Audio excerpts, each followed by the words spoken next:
Yeah.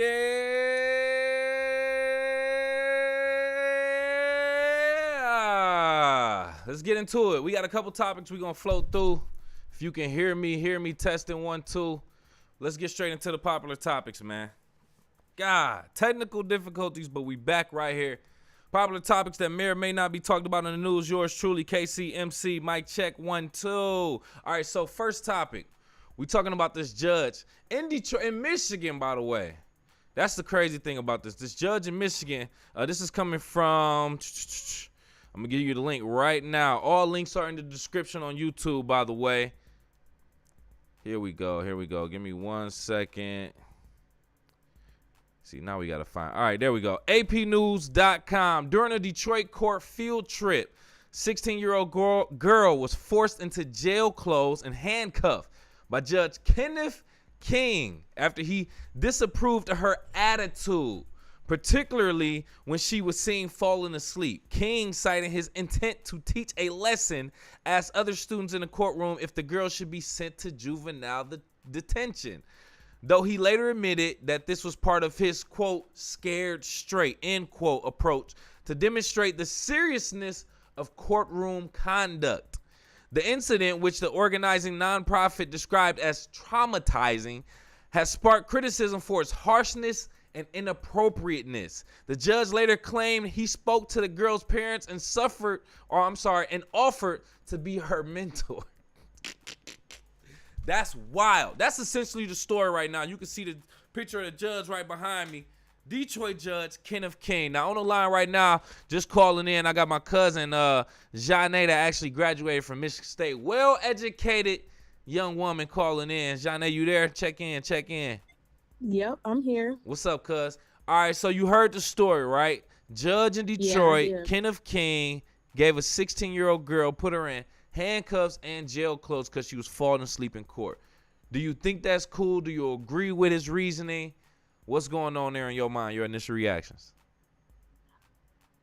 Initially, I didn't have the full backstory. I was just, skimming through Instagram midday, and I saw the headlines, I believe, from the Shade Room. Mm-hmm. And so, I just, being that I've got court experience, I'm like, Right. maybe it was a juvenile that was like in the middle of one of their proceedings and fell asleep. So, of course, I'm like, that's not appropriate. But later, as I, got back onto Instagram and saw that the parents of the parents of the little girl had spoke out about not having stable housing, I was like, oh my goodness. So that was, are you saying that's her reasoning for falling asleep, not having a stable housing? Yeah, well, from what I've read, that's why I said I didn't do no fact checking. Mm-hmm. But I saw that the mom had said that she didn't have like stable housing for the child, and so maybe that's why she was tired. Okay. So with that being said, with the situation and the circumstances being noted, at least from your perspective, how do you feel about what was done in court by this judge? Honestly, knowing a little bit more of the backstory after the fact, I understand this point of view because I understand the importance of conducting yourself appropriately in a courtroom. Mm-hmm. However, like I said, me thinking that, it was like a delinquency type of hearing that the child was involved in, I was like, okay, yeah, like she knows better. But then once I got the backstory, to my understanding, it was a field trip. So I'm like, oh, so this wasn't no formal court proceeding, and it definitely wasn't no scared straight program. Okay. So I'm like, why on earth would he do that? And for me, it was really upsetting because this was a Black judge, right. And I feel like this is just my personal opinion, but as we know in America, a lot of people, specifically minorities, are always denied due process. They'll teach us in school that we're innocent until proven guilty. However, in my opinion, it's the exact opposite. We're guilty until we're proven innocent. Gotcha. Yeah, and I feel like, as a judge, he knew better, and I don't feel like he took a deep enough dive to consider why the child was even sleeping. So, like, for example, my mom's being an educator. She, over the years has come home with tons and tons of different stories. And one of them that she can recall is, a teacher always sending a child to the office for not having adequate supplies for her class, such as like pencils, papers, and instead of the teacher trying to figure out why the child was unprepared for class, she would just send them to the office. And that's when my mom would have to explain, like, a lot of what we consider to be basic necessities are seen as a luxury or a privilege to other people. Maybe the students' parents couldn't afford what was required of the students for that teacher's class, and I feel like this case was the same scenario. What we consider to be normal, something that we're able to do every day is get some quality sleep. That's not awarded to this child, and Mm-hmm. that's why she was asleep. I get it. I get it. Trust me. Listen, I understand everybody's situation is different and everything is subjective, especially in a court of law. Everything is subjective, even though it is seen based off, some previous court hearings and sentencings and whatever the case may be. Don't let me get into all that. I don't know that. But this is the only thing I want to kind of challenge you on, I guess I'll say. It's just looking something up on Google right now. It says, according to fixedfamilycourts.com, 70% of juveniles in state-operated institutions come from fatherless homes. 85% of all youth sitting in prisons grew up in a fatherless home. So basically, a significant portion of kids who are growing up in a maybe unstable or fatherless home or a single-parent home are ending up in prison. So maybe he's giving her a great example of where she could end up if things if she don't pay attention to her environment and her situation. What do you think about that? I mean, I can agree with that to an extent. I feel like the fact that she was participating or engaging in a summer program in itself, that that right there shows that she's making an effort, or at least somebody on her behalf, is making an effort on her behalf. Right. So, to me, that speaks volumes by itself. And even if he did feel that way, it shouldn't have taken for you to do what you did, the judge's actions, and then to receive all the backlash, and then to say, okay, we want to mentor her. Like, that should have been your initial reaction. Yeah. If you were truly concerned, if he was genuine, I mean, you're in a position of power, and I'm sure just any type of interaction with somebody who is of importance like that, he could have pulled her to the side, somewhere beyond where everybody else is, and just said, hey, this is the expectation when you're in a courtroom. And back to what you said when you were introducing the topic, like, she's probably traumatized. Yeah, definitely. And that's what a lot of reports are saying. They're saying that she's been traumatized since then. And, a lot of people are actually going against that judge. They're saying that he lost a couple different positions in his teaching job at Wayne State University. They ended his teaching job there as a result of this. He's removed from a docket after ordering. Yeah, so they're saying a few things are coming out for this judge, or against this judge for his actions. So it looked like a few people agree with you in regards to him being a little bit too harsh on this girl. Oh, yeah. But yeah, absolutely. I understand. Absolutely. Though. Yeah, because one of the main components, I feel like, of being a judge is informed decision making. Okay. And he was not informed. You get what I'm saying? Like, he didn't know. He didn't have all the information at hand. Yeah.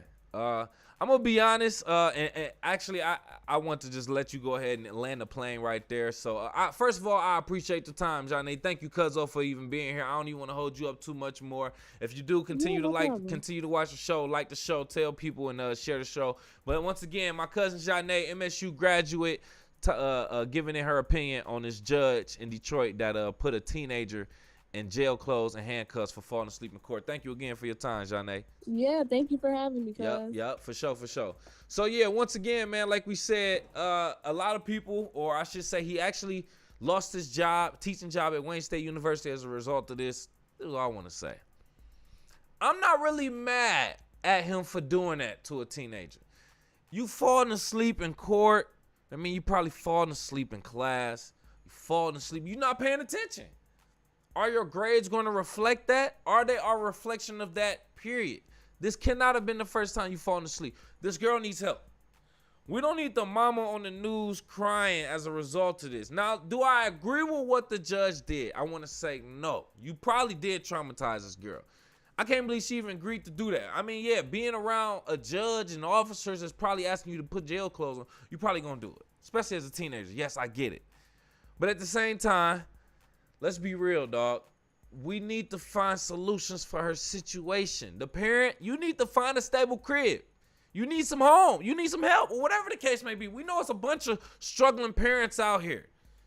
This is just a small sample size of that. I think we need to go back to figuring out the root of the problem for all of this. That's just what I want to say in regards to that. So I don't agree with what the judge did, but him making an example of a young person who's already in an unstable home, I understand that. I understand that, especially in Detroit. It's a slippery slope from here. Get it together, either you or your parents. But I'm not faulting the child. That's just what I think. Let me know what you think. Go off in the live chat in the comments. You're calling to the show, 313-466-4386. We got another topic right now, man. We about to go ahead and skedaddle too. The second topic we actually talking about, let me get into this right here. Here we go. Oh, man. Judge Joe Biden. Now, this ain't talking nothing about Judge Joe Biden in regards to his policies or anything like that.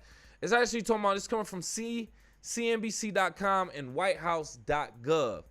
The White House Creator Economy Conference, WHCEC, marked a significant milestone as the first event hosted by the White House's Office of Digital Strategy, bringing together 100 digital content creators and industry professionals.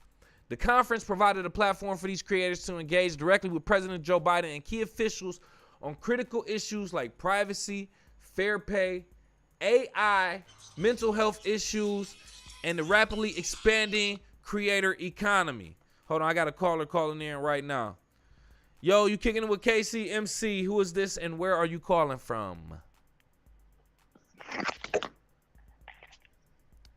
Hello, can you hear me? Hello, can you hear me? Hello? Hello? Hey, can you hear me? Who is this and where are you calling from?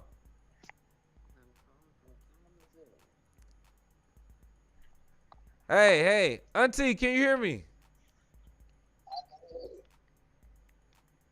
Auntie, can you hear me? Hello. Can you hear me? Yes, can you hear me? I can barely hear you. Hey, call me back. Call me right back. All right, continue the show. Continue the story. So the White House Creator Economy Conference marked a significant milestone as the first event hosted by the White House's Office of Digital Strategy, bringing together 100 digital content creators and industry professionals.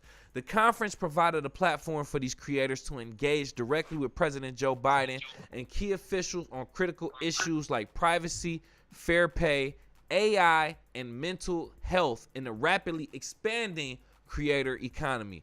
With the industry projected to grow to $480 billion by the year 2027, this conference highlighted the importance of giving creators a voice in policy discussions traditionally dominated by more established entertainment and media groups. The conference also underscored the challenges that lawmakers and regulators face in addressing the complexities of the digital content industry, particularly concerning data privacy and AI. We're actually dealing with not even an issue of brand new thing with the White House inviting content creators to the White House to talk about their issues and their industry of content creation. On the line right now, if I'm not mistaken, hopefully we ironed out the issues. I got my aunt on the line. Auntie Toya, can you hear me? I can hear you. Okay. I'm sorry. Am I too loud? Just a little bit. I'm sorry. I'm all wired.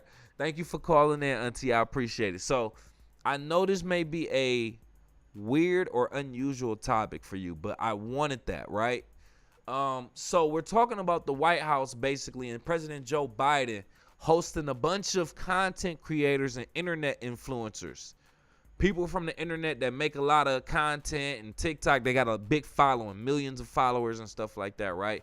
He invited them all to the White House. Yeah, he invited them all to the White House to basically talk about their industry, to talk about, content creation, fair pay, privacy, AI, stuff like that. Basically, he's introducing a brand new industry into the government. That's from my perspective.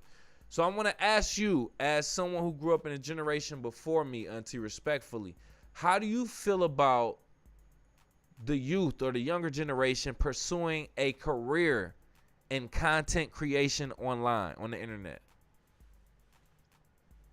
Honestly, I don't feel like that's a real job. Talk about it, please. Do a side hustle. I mean, but is that really gonna pay your bills? Okay. I mean, a lot of them say, "Oh yeah, it does pay my bills," but at the end of the day, you get about 3, 4, 5 hustles going on to make sure that you are paying your bills. Just make it a side hustle. There's no need for you to sit up here and not going. I mean, I really love to encourage the younger generations to go to college, get a degree. Okay. Use your degree, build up something, so once you have children, you can leave your children something. Gotcha. That's all I'm saying. Okay. So you don't necessarily see end result or the long-term goal with content creation. I just want to point this out. The creator economy is booming. It's projected to hit, like we said, $480 billion by 2027, offering huge financial opportunities. With that being said, does that change your mind at all? Is there a certain point where you feel like somebody could take, or you could take, your children or the younger generation being a content creator seriously? No, not really. I couldn't. Wow. Please talk about it. Please. We love it. Come on. I guess it's just, because I just sit back and look at the younger generation now. Okay. And they're not, I can't really take you serious. I just can't. Ooh. I mean, you walking around with your pants sagging, and you walking around with the 2 little shorts on, the 2 little shirts, and you want me to take you serious, and you get all these piercings, tattoos, but I need to take what you're saying into context. Right. Okay, yeah. I mean, you may be intelligent, Mm-hmm. but at the same time, that's not so. I can't, because I'm going to sit there and look at you and be like, oh my God, you got a piercing there, a tattoo.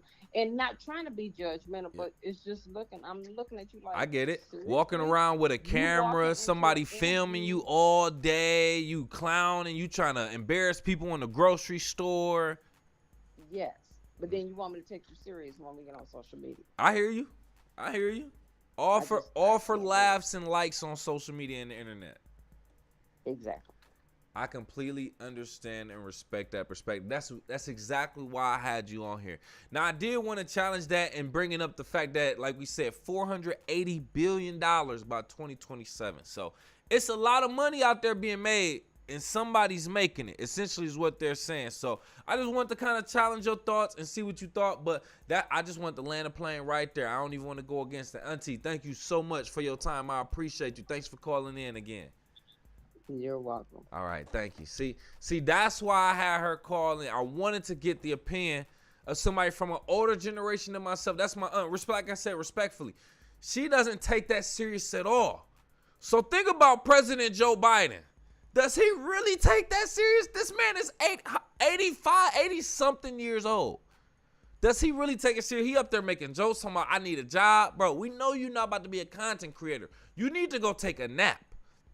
And that's how I feel about the White House in general. It's like your great-grandfather inviting you to the house to talk about making TikTok videos. Bro, like I'll put you in 1 and 2 of them, but we know you're really not about to last in this. You're not about to last in life. So that's the government. That's what I'm saying. So the government just sees a bunch of young kids making a lot of money. So now they want to invite them to the White House to be a part of something, to give them a voice, quote unquote. We know y'all not about to give them a voice. Y'all just want to hear what their concerns are in general, just to see how you can make a play around it. Am I mad at content creators? Absolutely not. I am a content creator. You know what I'm saying? In some form. If you make anything and put it on the internet, technically you are a content creator. A lot of people embrace that title when they actually take putting stuff on the internet serious or have an intention to make money. But I want to just say this. I'm not mad at content creators. I just think the White House see a bunch of young people getting money and now they like, ooh, let's just talk to the great grandkids and just see what they talking about when it comes to this TikTok stuff and if we should really keep it in the United States. Man, get up out of here, bro. White House.